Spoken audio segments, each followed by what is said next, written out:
1. Simon Petrus. Petrus adalah murid Tuhan Yesus yang paling banyak disebutkan di Alkitab dan menjadi pemimpin dari murid-muridnya yang lain. Nama asli Petrus adalah Simeon, nama Aram yang berasal dari kata Simon yang artinya mendengar. Bentuk Yunani Simeon adalah Simon. Ia pertama kali diperkenalkan oleh Andreas, saudaranya, kepada Tuhan Yesus. Petrus sering melakukan pelayanan ke kota-kota lain di luar Yerusalem. Ia pergi ke Lida dan Yope, Antioquia, dan juga Korintus. Hampir bisa dipastikan bahwa Petrus juga ke Roma, pusat kekaisaran Romawi.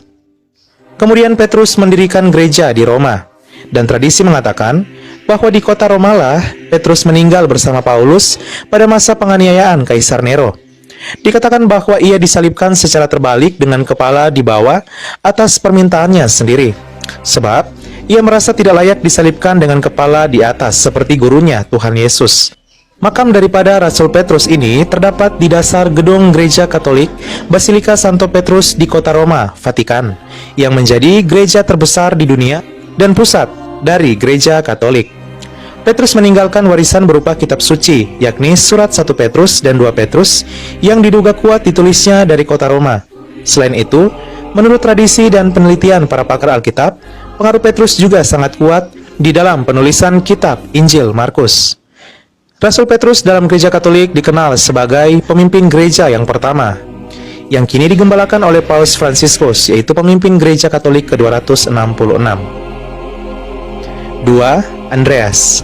Andreas adalah saudara Simon Petrus. Arti namanya dalam bahasa Yunani yaitu jantan. Andreas adalah murid pertama Tuhan Yesus. Sebelumnya ia adalah murid Yohanes Pembaptis. Menurut tradisi, Andreas menghabiskan tahun-tahun terakhir hidupnya di Skythia, bagian utara Laut Hitam.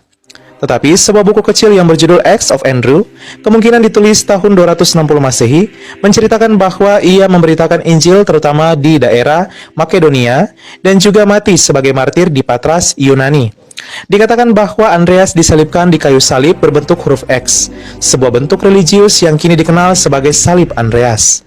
Bangsa Skotlandia menjadikan salib Andreas ini sebagai lambang bendera negara mereka. Pada tahun 357, relik Santo Andreas dipindahkan ke Konstantinopel yang kini disebut Turki.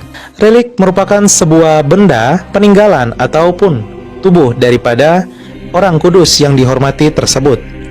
Pada tahun 867, tengkorak daripada Rasul Andreas ini dikirim kembali ke Patras, dan pada tahun 1208, tengkorak yang tersisa di Konstantinopel dikirim ke Amalfi, Italia.